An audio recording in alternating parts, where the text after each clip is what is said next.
it is a tropical drink our hand. I am not a strong bike rider, so Sean takes the wheel. Yeah. Woo! We're going to be in the best shape of our lives. The bike trails connect the entire island. I think this TV is too loud. Hold on one second.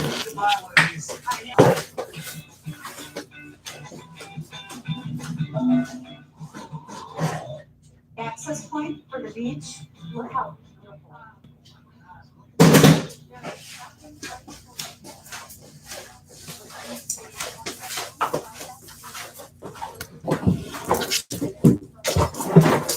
All right. Where we at? Thursday, beautiful people. Happy Thursday. It is May the 19th, 2022. Day 112 of year 4 of reading through the books of the Law and the Prophets. Another 4-year consecutive day count. Day 1130. Today, we're picking up where we left off at in Oahspe on page 102. And then we're going to hop on over to the meditation book on page, we stopped on 134, but I think we actually started on 134, down at the bottom, page 134. Okay.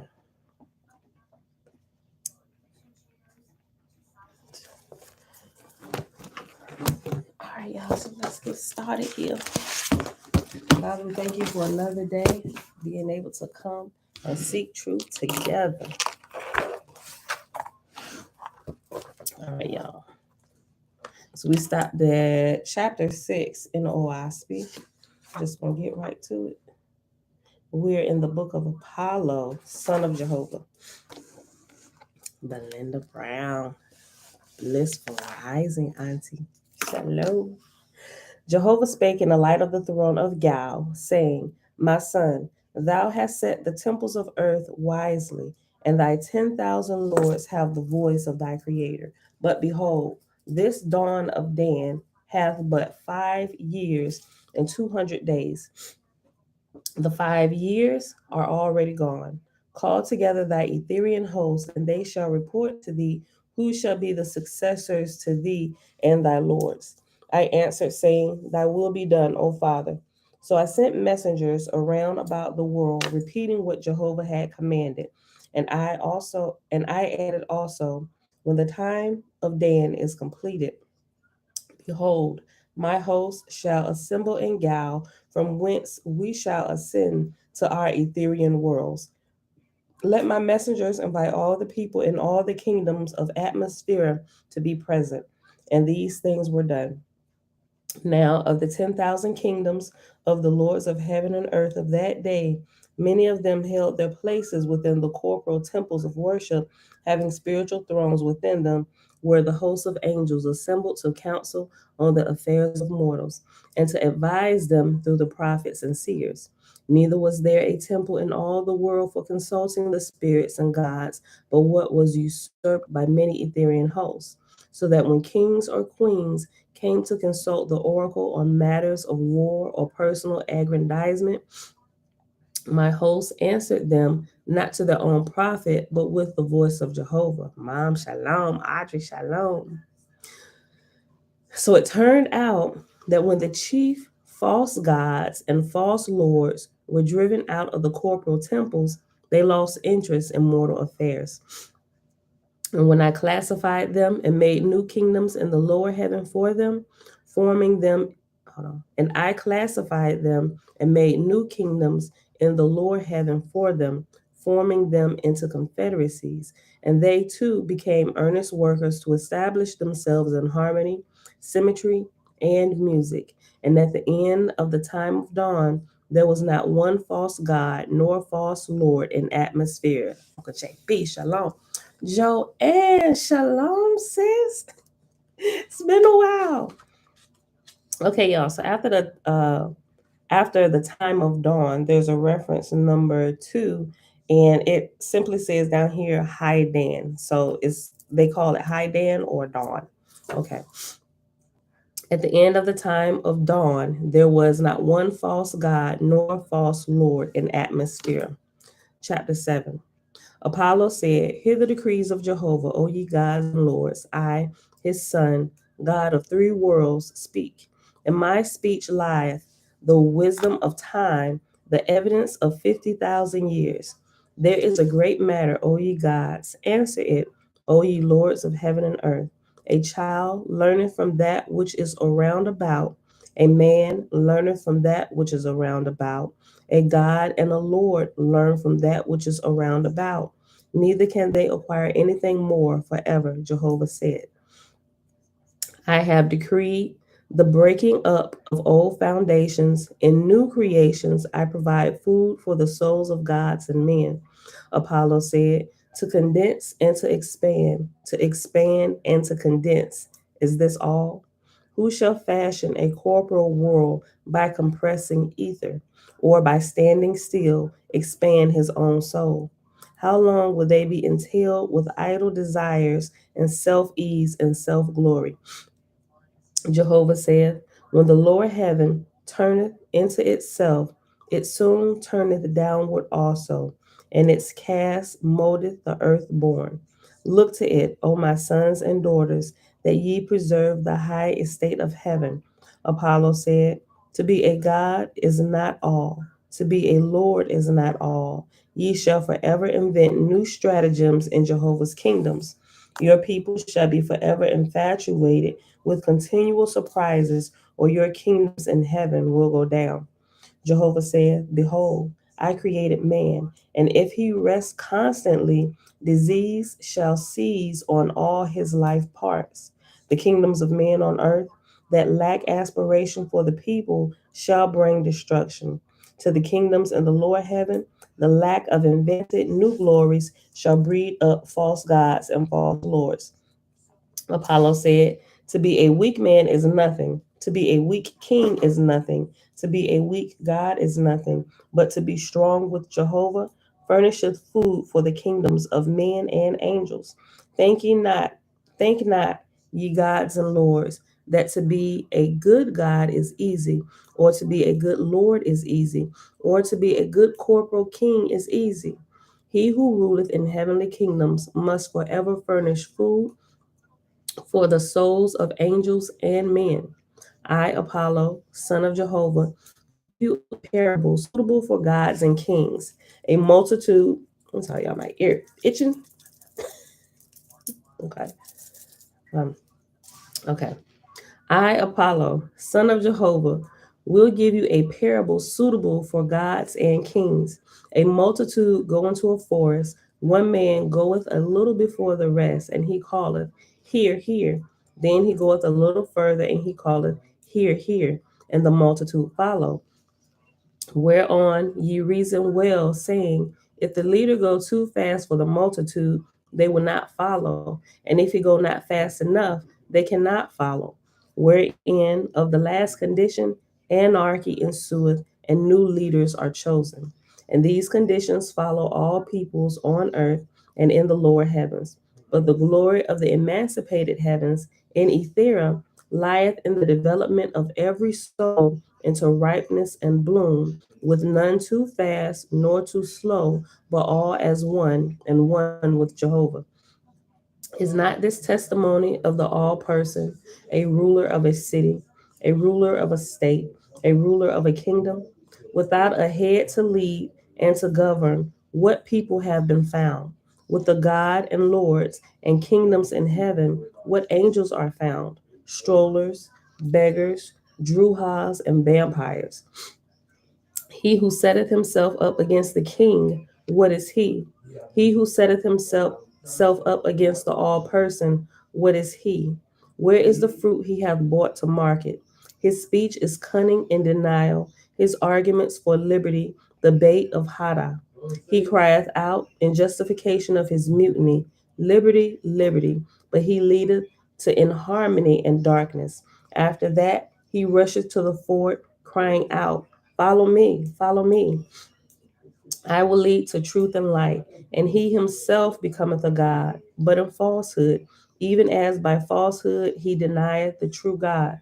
A great fact declare I unto you, O gods and lords. A line lieth betwixt the man who hath too much opinion of his own, and he who hath no opinion at all. One is to be pitied, the other censured. Which judge ye? Do the gods pity of these two, and which censor?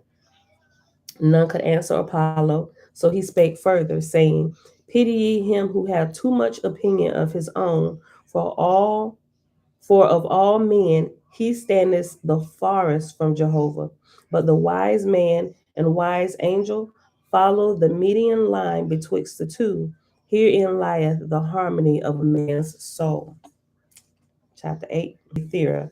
Hear me, O ye gods and lords. The power of the Father resteth in my soul. My words are of wisdom. And after of is reference 3, and reference 3 also says all. So my words are all wisdom is what it would say with the reference word, but it says up here in the current edition, my words are of wisdom. Oh, great spirit, hallelujah.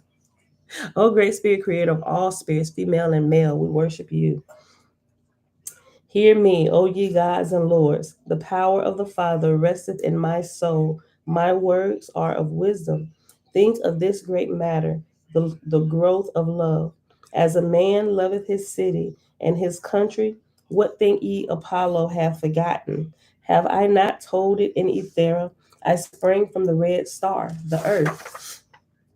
Wherefore shall I not take pride before Jehovah and hold up my head in Ethera, where I have neighbors that sprang from other stars? Shall a man forget his love because he is a God? Nay, verily. When I was a mortal, I loved my neighbors. When I entered the second resurrection in atmosphere, I loved all the people of the earth.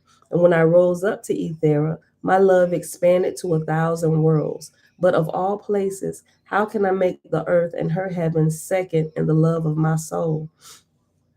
As a mother inventeth diversions and employment for her children, shall I not gather fruit from Jehovah's repositories to feed the atmosphere heavens? I came and found ye in a dark forest with briars and thorns, but behold, O ye gods and lords, the lower heaven hath become a paradise.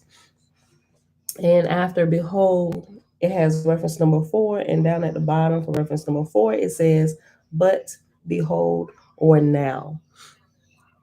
Verse 4, let me recall the philosophies I have overthrown. The false gods and false lords said, it is well that there be war and destruction in heaven, otherwise it will soon be too full. For they saw not the higher heavens, their arguments were framed in a dark corner, and because of their evil inspiration, they gave mortals the same philosophy, saying, war is justifiable, lest the earth become too full. For these dark angels shut out from mortals the higher light of faith in Jehovah, justifying themselves in war and the slaying of whom Jehovah hath created alive. By their behavior, thrusting condemnation in Jehovah's face for what Jehovah hath done. Neither knew these mortal philosophers that they were under the inspiration of spirits of darkness, nor would they wait till the earth was full of people to prove whether their philosophy was true or false. For as ye of heaven were given to deeds of darkness, your kingdoms reacted on earth, making droops out of men and women, from which have all these heavens turned from evil ways and become as stars of glory in Jehovah's universe. Think not that only great thunders and terrible stratagems can govern heaven and earth righteously. For as one man in an army may cause a panic, or one brave man's upraised hand lead a nation on to victory, so can ye, O gods and lords, by wisdom in the smallest of Jehovah's plans, rule over heaven and earth for the glory of his everlasting kingdoms. That which I declare unto you, go ye and declare throughout heaven, for the fruit of your teaching shall enrich the earth people through their guardian spirits, and they shall likewise go about preaching amongst themselves. That's good. Chapter 9. When Apollo, Jehovah's son, had finished his labor, the dawn of Dan, God foresaw that his resurrection and his people with him had come. So he sent his proper officers to the libraries of atmosphere to learn of all the Etherian hosts who, I'm sorry. So he sent his proper officers to the libraries of atmosphere to learn of all the Etherian hosts should be selected to remain as God. I feel like I'm reading that wrong. Hold on.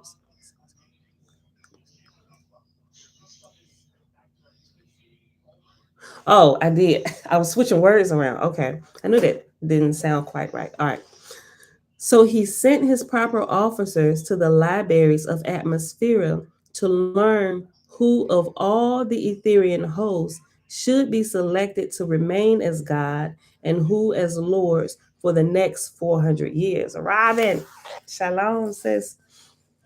In 20 days, the examiners returned and came before the throne of God and the council of Gal. Zadok chief speaker, said, by the grace of Jehovah, Creator, we stand before thee, God of heaven and earth. We find by the ancient precepts, adjudged wise in the foundations of atmosphere, one Gur, highest and most proficient of all the hosts of heaven, to be anointed God for the next 400 years. God said, I remember Gur from Magil and Suftus in Ethera, God of Re Yatuv and Aji 72. Let the marshals go to him and acquaint him with Jehovah's decrees in the name of God, and they shall provide suitable conveyance for Gur to come to Gal according to his rate.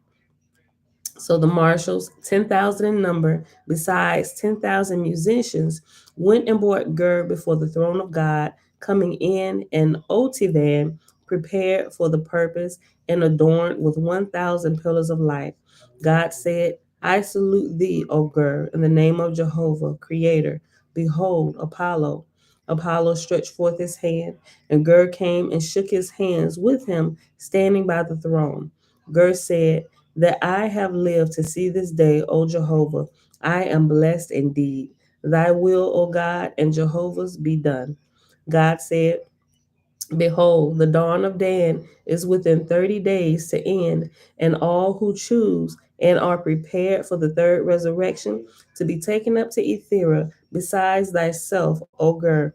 There are 200,000 Etherians who have volunteered to remain another 400 years in the atmosphere in heavens and on the earth.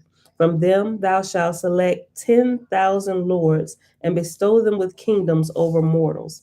And after 10 for 10,000 lords, down it has reference number 5, and that says 1,000. From them shalt thou select 10,000 lords and bestow them with kingdoms over mortals. 2,000 million angels will I raise up with me to Ethera.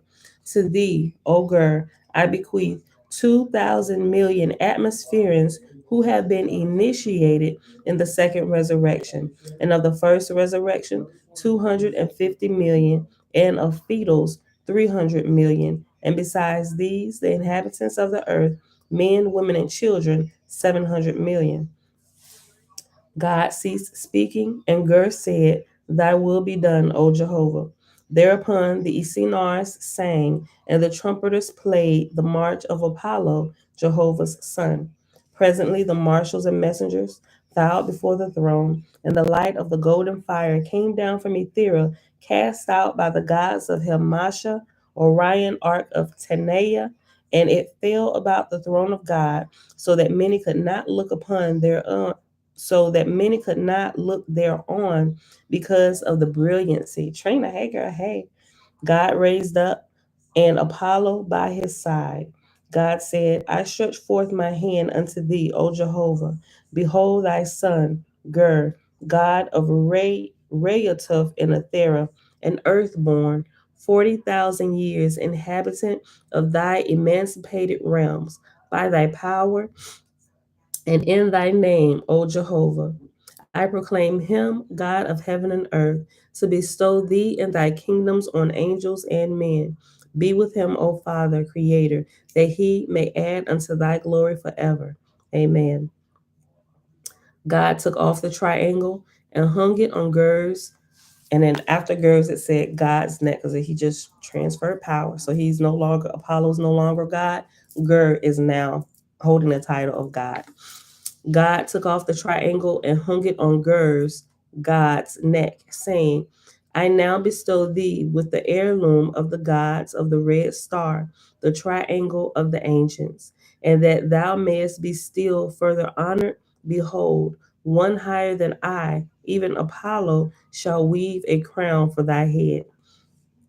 Apollo walked in, and he turned it but half around, and lo, a crown with sparkling gems stood upon his fingers' end. Apollo said, Incomprehensible all lights, weave me a crown for thy son, God of heaven and earth. And even whilst he spake, it was done, and he placed it on God's Ger's head. And God went and sat in the midst of the throne, saying, Throne of thy throne, O Jehovah, all things are thine. For my resting place to do thy will, this shall be. During the ceremonies, the music was timed accordingly, and when the new God was crowned, the multitude of 1,000,000,000 applauded with great joy. When all was quiet, God rose up from the throne, saying to Apollo and to him who had been God, in Jehovah's name, come and honor my throne. Accordingly, they both sat down on the right hand of God. God said, In 30 days, the dawn of Dan will end. Let the marshals, through the messengers, proclaim the resurrection of 2,000,000,000 to the Etherians on that day. Proclaim it in all the heavens of the earth, inviting all to come who can, for it shall be a day of the feast of glory. But say not to anyone that there hath been a change of gods, nor that great Apollo will rise also, lest sorrow come upon the people. The marshals then selected messengers, a great number, and sent them throughout the heavens of the earth, proclaiming the commandments of God. God spake further, saying, For 30 days shall the council deliberate on my 10,000 lords, selecting and allotting them, and I will crown them in the name of the Father. Apollo then said, Now will I clothe myself in strange colors, that none shall know me. And during the 30 days I yet tarry, I will go around about the earth, that I may again look upon the star of my birth. And he who had given up the throne said, Thy joy shall be my joy also. I too will again visit the star of my birth. Accordingly, God said, Joy be unto ye twain in Jehovah's name. Behold, I will throw a thick blanket over the throne, and ye shall change your attire. And when I withdraw it, ye shall walk forth unknown. And this was done. What we got? 23 minutes? All right. Chapter 10. We'll read it. So Apollo visited all the divisions of the earth and the islands in the ocean, and his traveling attendants, companions, and officers made a record of all things they saw, especially those relating to the corporeans, their manners, sizes, color, habits, education, and procreative capacities, and the records were taken with them to be finally carried to Ethera in the coming ascent. And Apollo and his companions then visited Atmosphere, making like observations of the people in the first and second resurrections, recording the number and kind of nurseries, hospitals, factories, schools, and colleges, together with the Asaphs, teachers, physicians, nurses, and so on. And this record was also prepared so as to form a brief history of the earth's heaven.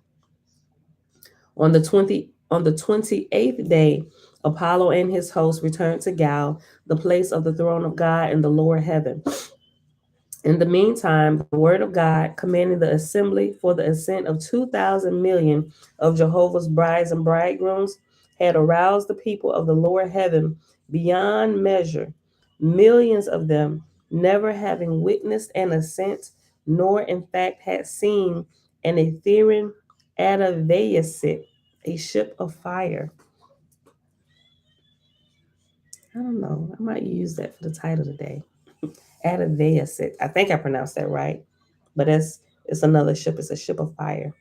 On the 29th day, the evening, on the 29th day, in the evening, a light was seen high up in the firmament, and to the northwest, brilliant like a star of the first magnitude. Presently, it grew larger and brighter and shot across the southwest firmament and then began to descend toward the earth, growing larger and brighter as it came. The people of the lower heaven knew it was the Adavaysit in the third resurrection, and they rejoiced before Jehovah, singing and praying. And now the marshals and proper persons for the purpose commenced to form the groups of brides and bridegrooms of Jehovah. And the groups were arrayed in stars, crescents, squares, and circles and ovals, being classified according to their rates in these figures. And the groups had banners and signals of colored lights according to their rank in love or intelligence or of good works or other characteristic virtues. The more I read this, I think about some of the videos that you see on YouTube and some of the things different people catch. And I often wonder, like sometimes you a lot of people call them like conspiracy theorists and everything, but they really have a lot of followers because it's like things of the unknown. Not only is it also scary, but it's also really intriguing, and you gather a lot of followers too. Because like, what is this? Is it the government? Is it Project Bluebeam? Some people even entitle it as is shenanigans from Planet Hell. Like all of these different things. I'm like, this is interesting, and a lot of times it create fear. It's fear of the unknown. So a lot of them that I noticed, at least one channel that used to be real prominent before the channel's leader passed away not too long ago. They talked about Planet Hill a lot, but it used to always intrigue me because I would go looking for some of these things. I'm like, you know what? People just label stuff real scary that they really don't have a clue about. So it's really interesting, a lot of this stuff. And I think about some of the things that we look at from our perspective here down on earth, because some of us down here really aren't as in tune as what we think we are. Chan Grand Rising. And it's really complete ignorance of the heavens that reside above us and all around us. So we just make up stuff, um, especially if there's like no better explanation out there. And with the government hiding stuff, it's like you gotta kind of, when you're not really tapped in for real, you just kind of making your own best guess, right? And then some channels, after they make their own best guess, as they begin to accumulate followers and stuff, and they realize this is the hidden thing, this is what people want to hear about, they just go overboard with these videos that are, to me now, seem completely foolish, right? I'm just like, man, it's just like some years ago, I had this book. I forget the name of the book, but it's one of those books to where how it tells you about different inventions over the years. And no, I'm sorry. Well, yeah, it had some of those, but it was called like Crazy Laws that were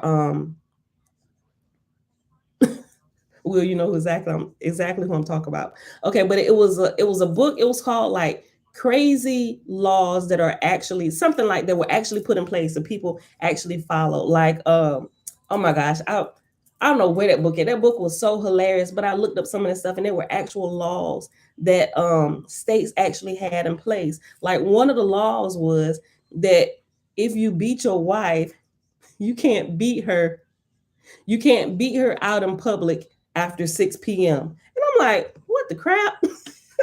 First of all, you approve of them beating their wives. I take a major issue with that, beating on anybody.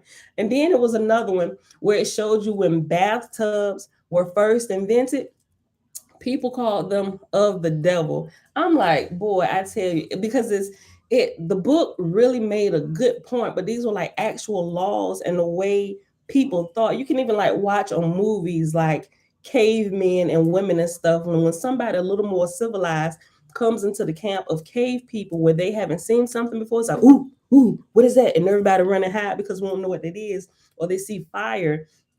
It's the body reacting to the unknown because the body is trying to preserve itself, it's trying to preserve its life because we don't know. So we have to be extra careful to make sure that we stay alive, right? You can still see it. We become a little more um how we become a little more civil. You see it. It's blatant in the church. It's the devil. Stay away from it. Don't you say that out loud, like all that stuff. And sometimes you just sit back and you just gotta giggle. And it's like, and it's just like us waking up from this strong delusion, thinking we're gonna be demon possessed at every turn if we go check something out. Like, at least understand what you believe and why you believe it, not just because somebody else told you to. Ain't no harm in this. It's really just a bottle of water. It'll give you life if you drink it. You know, Eh, it's crazy. But as I read through this and I think about some things and I think about all the videos uploaded to YouTube, and some of them just got to sit back and giggle. But it really is kind of disheartening to look at all the followers and that, and they're there's no disrespect to anybody, but it seems like they're just as ignorant as their leader. And then you have people coming and asking questions about different things. Well, where do you get this from? And it seemed like at a certain point with a certain channel, I used to ask a lot of questions and it would just be ignored because I would ask, like, can you show me where you got this from? Because you ain't gonna run me off the cliff with y'all craziness. Let me look into this myself before I share this with anybody else. And it's like they would never answer the question, even send them private emails and stuff. But they respond to the craziness though and the foolish stuff. I'm like, something is wrong with this. Until I began searching, I completely just like forget that channel. I'm gonna just go looking for other stuff. And what happened was, as I started waking up a little bit more, and I started coming across Dr. Stephen Greer, and it was I didn't find any of that stuff until I started coming across Dr. Stephen Greer, right? And then some of the things that he had showed, and he was explaining what it was. I'm like, oh, wait a minute, seeing this. Wait a minute, this is that exact video I was asking such and such about that they completely ignored me on. And I started finding out. So they started taking little clips. I realized that channel was taking little clips from certain things and it was being taken out of context on a major level. And it's like a whole community of people that I'm just like, wait a minute. I'm like, now, did this person know?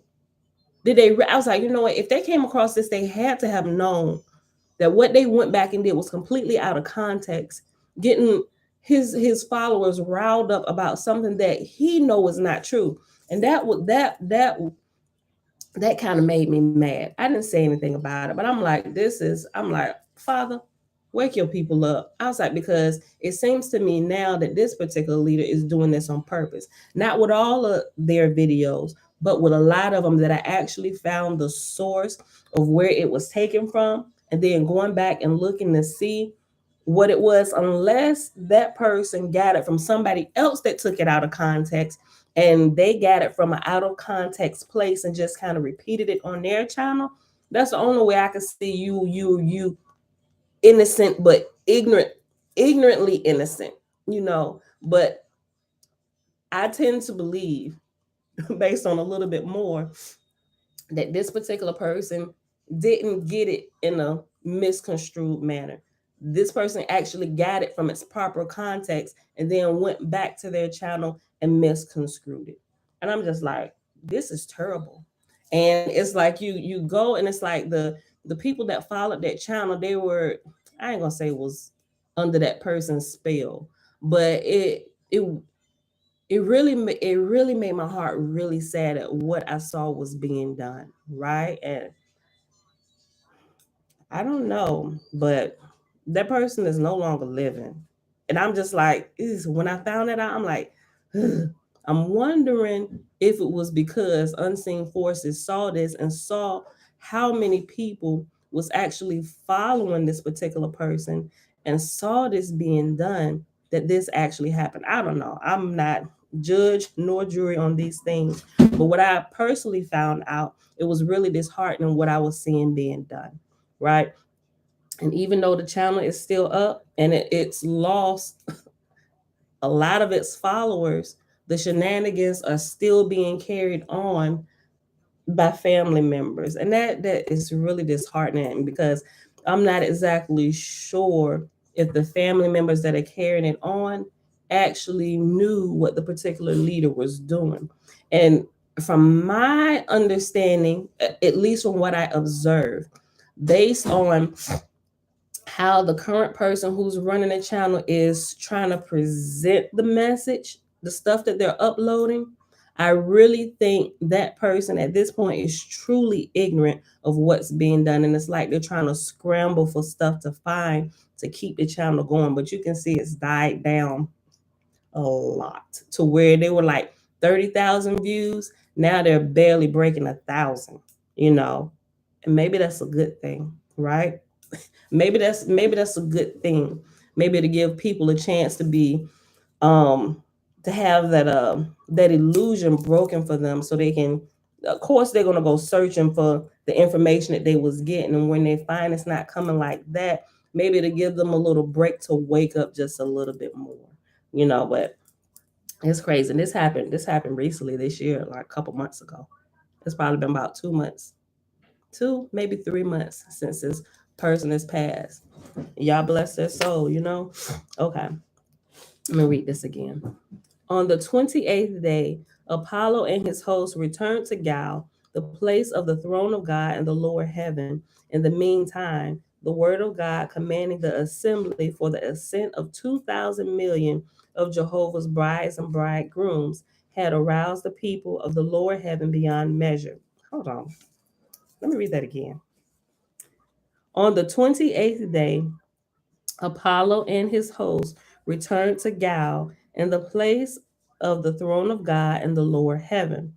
In the meantime, the word of God commanding the assembly for the ascent of 2,000 million of Jehovah's brides and bridegrooms had aroused the people of the lower heaven beyond measure, millions of them never having witnessed an ascent, nor in fact had seen an Etherean Adavaysit, a ship of fire. Robert, what's up, bro? On the 29th day, in the evening, a light was seen high up in the firmament, and to the northwest, brilliant like a star of the first magnitude. Presently, it grew larger and brighter and shot across toward the southwest firmament and then began to descend toward the earth, growing larger and brighter as it came. The people of the lower heaven knew it was the Adavaysit on the third resurrection, and they rejoiced before Jehovah, singing and praying. And now the marshals and proper persons for the purpose commenced to form the groups of brides and bridegrooms of Jehovah. And the groups were arrayed in stars, crescents, squares, and circles and ovals, excuse me, being classified according to their rates in these figures, and the groups had banners and signals of colored lights according to their rank in love or intelligence or good works or other characteristic virtues.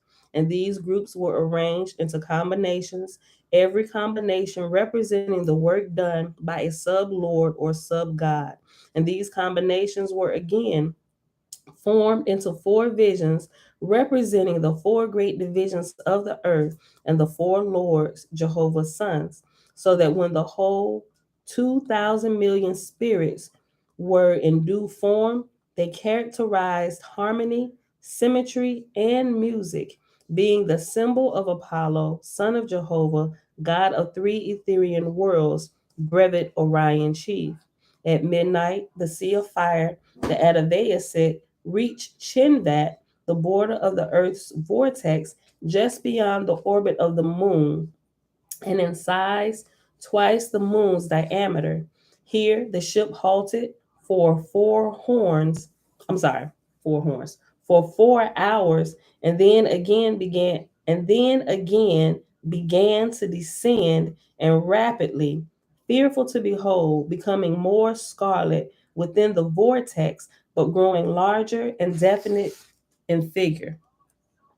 And lo and behold, when the Adavaysit drew near, it was in the form and figure of the groups of brides and bridegrooms of Jehovah.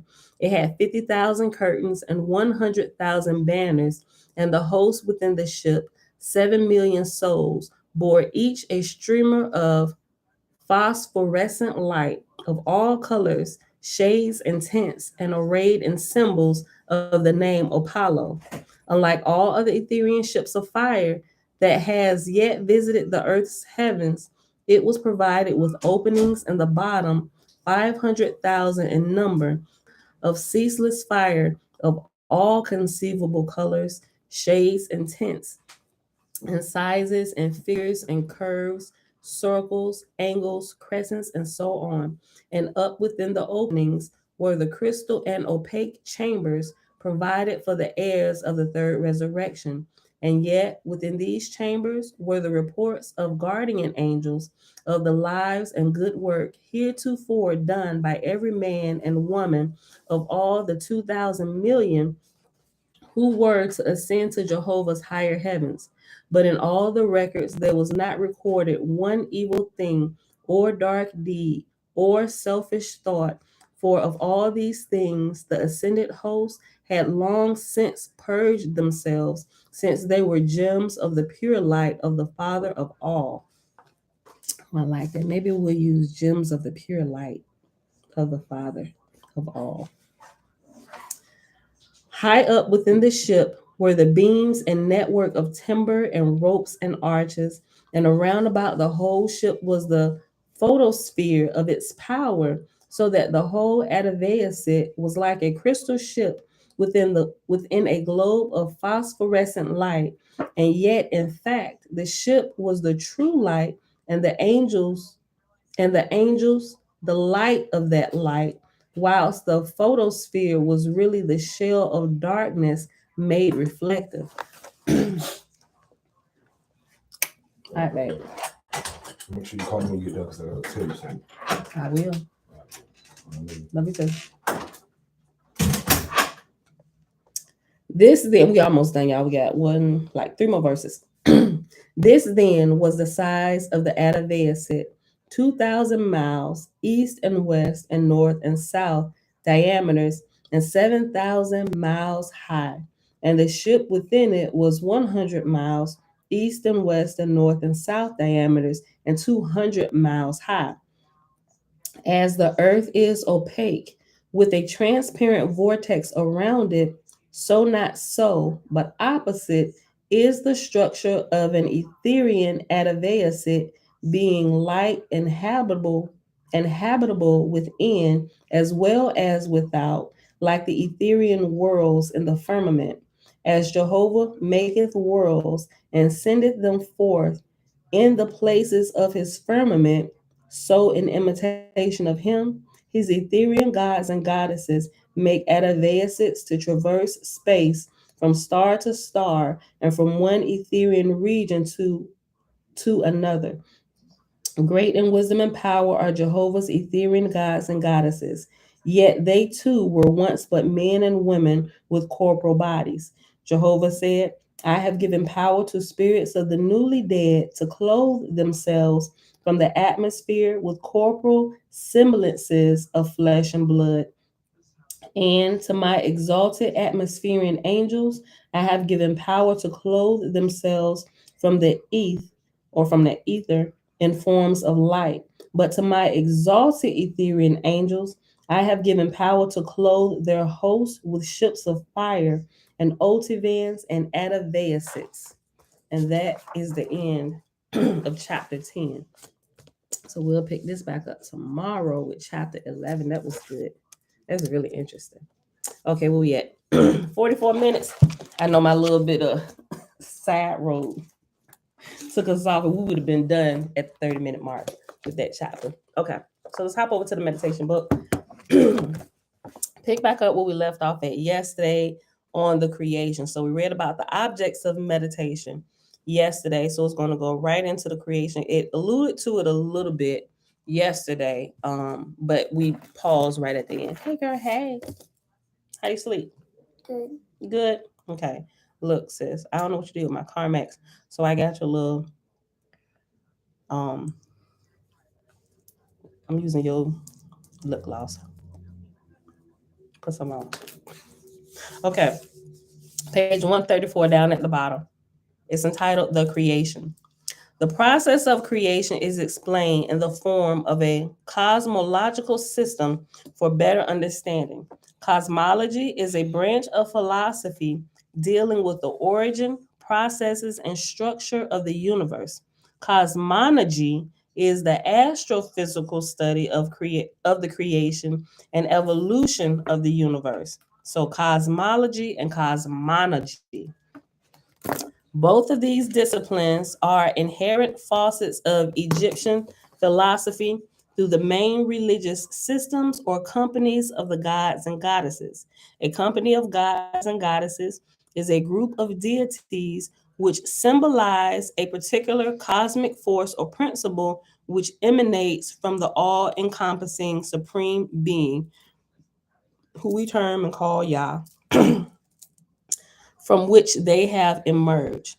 The self or supreme being manifests creation through the properties and principles represented by the Pautti company of gods. Pautti is spelled Pautti. I don't know what that means. I'll look it up later. But it's spelled Pautti. But y'all can look it up when y'all get a chance too. Hold on. The self or supreme being manifests creation through the properties and principles represented by the Pauti company of gods and goddess cosmic laws of nature. The system or company of gods and goddesses of Anu is regarded as the oldest and forms the basis of the Osirian Trinity. It is expressed in the diagram below. Okay, so here's the diagram. It's not below, it's actually moved over to the next page. So this is right here, and I'm gonna read it to you. So the diagram is in the form of names. So starting at the top, you got Naberger, then it goes down to Ratim, then it goes down to Hetheru, Jehuda, and Ma'at. Then it goes down again, but when it goes down, it goes out to Shu and Tefnut, and then down to Geb and Nut, and then down to Asar and Aset. So these are couples, right? Okay. Yeah, so Shu and Tefnut then goes down to Geb and Nut, and then down to Asar and Aset. And that was straight down from Geb and Nut to Asar and Aset, but down to the right, going down from Geb and Nut. Okay, so from Geb and Newt, you have three that go out. Okay, so say it's a parent and you got three children. Okay, so it's like the parent Geb and Newt, and then it goes down to three couples, like left, middle, right. Okay, so to the left from Geb and Newt is Set and Nebahet. And straight down is Asar and Aset. And then to the right is Asar and Nebahet. And down from Asar and Aset, you have Haru, and back over here to the right, down from Asar and Nebahet, you have Anpu. Okay. The diagram above shows that Paset, I'm sorry, nope, that's not Paset. Sedjet, Psedjet, Sedjet, and then parentheses is Enid, or the creative principles which are embodied in the primordial gods and goddesses of creation, emanated from the supreme being. Ra or Ra-Tem arose out of the new, the primeval waters, the hidden essence, and began sailing the boat of millions of years. And boat of millions of years is in italics with quotes around it. Boat of millions of years. Tootie, can you keep saying what you're trying to do? You know, you could have just wrapped up and stayed on the bed, right? You just want to sit on my lap. Okay. All right. Francis, shalom, shalom. Okay. Let's see. Let me go back. Ra or Ra-Tem arose out of the new, and new is the primeval waters, the hidden essence, and began sailing the boat of millions of years, which included the company of gods and goddesses. On his boat emerged the netters, or cosmic principles of creation. The netters of the Enid are Ra Atum, Shu, Tefnut, Geb, Nut, Asar, Aset, Set, and Nebahet.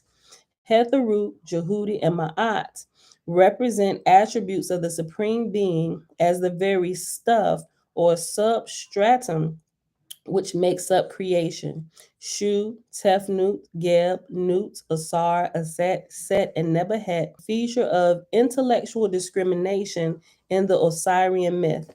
Sailing signifies the beginning of motion in creation. Motion implies that events occur in the realm of time and space. You want to go to the bathroom and do that? You done?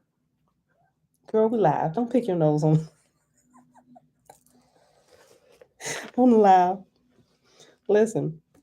Yeah, just pull the covers up over your face if you need to pull yourself together. Sailing signifies the beginning of motion in creation. Motion implies that events occur in the realm of time and space. Thus, the phenomenal universe comes into existence as a mass of moving essence we call the elements. Prior to this motion, there was a primeval state of being without any form and without existence in time or space. Kind of like what we read in Hebrews. I think it's Hebrews. Is it Hebrews 1:1? Um, well, you can go. Actually, you can just say Genesis. That's another facet of it. But we say Genesis. In the beginning, everything was dark and void, and the Spirit of God moved upon the face of the deep or upon the face of the waters. Okay. Concentration exercises is the next page and the next subtitle. On the following pages and throughout this volume, we have provided several images based on the ancient Egyptian myth presented in this volume. Mythology is a language which is relating you back to your innermost reality, the higher self within. In order to draw the greatest benefit from any mythology, it must be lived and practiced and not just read about for entertainment purposes. Same thing with Christianity. If they're not even taught what the myth represents, they get caught up in the stories and this story was real, and they start fighting over the characters and stuff. It's like you're missing the whole point of everything. I'm gonna read this again. Mythology is a language which is relating you back to your innermost reality, the higher self within, or the God within. In order to draw the greatest benefit from mythology, it must be lived and practiced and not just read about for entertainment purposes. The images may be used for concentration and meditation exercises as follows.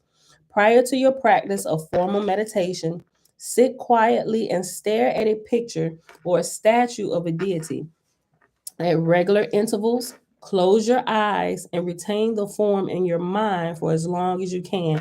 Not to get this all chopped and screwed up with like the Ten Commandments where it says, have no idols before me. This is not saying create you an idol. This is not talking about that. It's teach you about meditation and how to focus, right? You didn't even have to pick a thing. They chose one of the deities from the myths because each deity represents an attribute of the Father, right? So Ma'at would represent, or in Ma'at in Christianity, you will call the Holy Spirit, right? But it's the attributes. Think about the attributes of the Holy Spirit, right? Patience, peace, kindness, joyfulness, giving, all of those things, balance, like keeping the laws, like all of that. Same thing with Ma'at, just scales, just judgment, righteousness, all those things. That's what Ma'at is in Egyptology, right? So they made Ma'at as a female character, which is also the representation of the Holy Spirit, is referred to as, depending on where you at. A lot of places is she, but it carries the feminine attribute. Even if they say Holy Spirit is he, it carries the feminine attributes or the feminine energy of creation, right? But it's the same thing. You're not necessarily focusing on an idol, you're focusing on those attributes of the creator, which is just happen to be embodied into this particular character that they created, right? So you're not focusing on this God, but you're focusing on the attributes of the Father to, you know, so you can become one and also add those attributes to yourself as well. All right. In order to draw the greatest benefit from mythology, it must be lived and practiced and not just read about for entertainment purposes. The images may be used for concentration and meditation exercises as follows.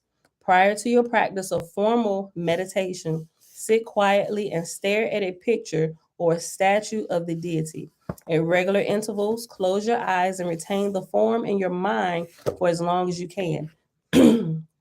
Open your eyes when your vision fades and repeat the exercise. You may also practice visualizing the image while recalling the attributes as described in the myth. See these attributes and facets as your own life and see how you too are experiencing the trials and tribulations of the characters as well as their triumphs and growth into spiritual awareness. Okay, so here's a little chart where a diagram, and I'm gonna show it to you, but I'm gonna read it first. It says above, the supreme being, Neburcher, manifests as various gods and goddesses, as well as human beings, nature, and the elements.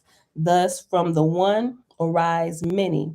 However, all objects in reality However, however, all objects are in reality a reflection of the one. Since a reflection is not real, only the one is real. Therefore, even though there appears to be multiplicity and duality in creation, these are only illusions based on human ignorance. All is one and one is God. Hop up for a second. Let me show this. And here's a diagram, and this is where we'll pause. Right here, right? Neburcher or the netter. And these are the attributes. So you can say God or Yah, Yahweh, whatever, the source, the great spirit, right? This is the great spirit. And out from the great spirit, you have all these characteristics and attributes, which in Egyptology, they created each attribute into a character, right? And it tells a story. And telling a story with each attribute helps you remember the attributes better about the Father. But somehow we kind of got a break in our understanding where we don't realize that that's what this really is. So we can learn about ourselves and the God who lives within us that we are a part of. We just emanate from Him, right? We are many facets of the one complete whole, right? And if we don't remember that, or if we're not taught that, we get all chopped and screwed. And thus you have the mess that you have in the religions today, right? Okay. So that's that. And this is where we'll pause at because we're at 58 minutes. So we'll pick this back up and it's going to get into the details of this diagram, and it just is going to explain them. It's not going to explain all of them. I think it explains it as a group, but it shows you a couple different pictures. Okay. Oh, yeah, we'll pause right here. I've actually read, I'll show you this chart again. We actually read through this chart one time before, all the characters or all the attributes of Yah or the Netter. This is the Netter, like the supreme being. Then you have the Netteru, or all the attributes of the creator down here, which are embodied as characters and they have different names. I actually read through this earlier on in the book. We went through the chart because it had the same chart up there, but it shows it again, and it's going to give you a little bit more of a breakdown on the next couple pages. But we'll get into that part tomorrow.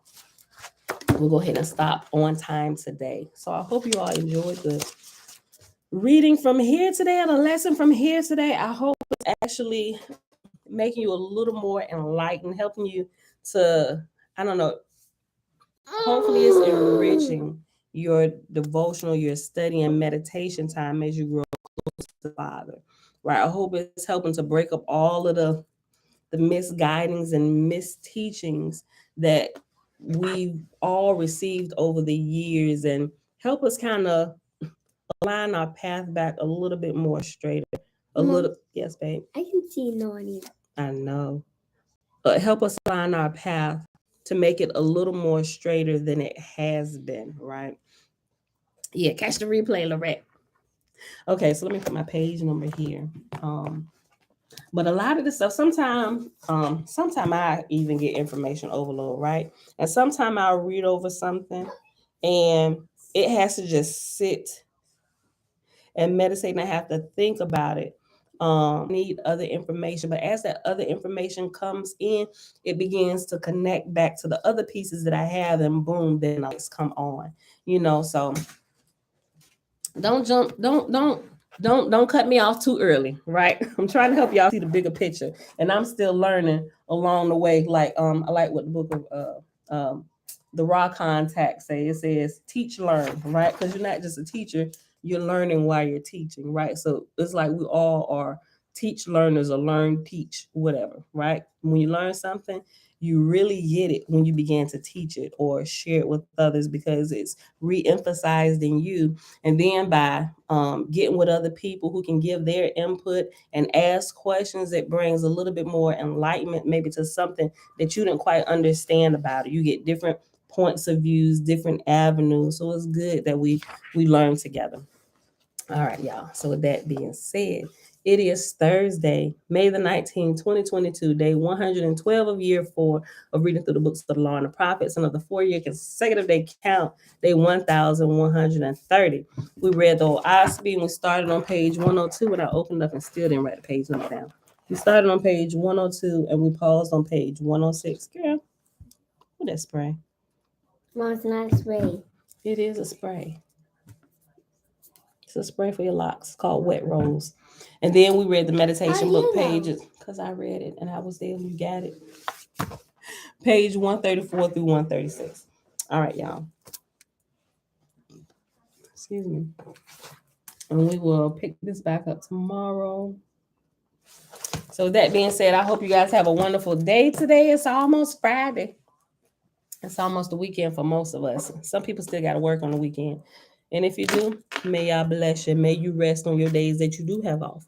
All right, y'all. So with that being said, I love y'all. I see y'all back here bright and early tomorrow morning, 7:15 a.m. Eastern Standard Time. Peace. Oh, you can't even see that. You got this in a white pool. There you just rest. And while she's trying to figure this out, I got some more information about Put it back. some more information, some little clips on like the sex magic and how the sex energy actually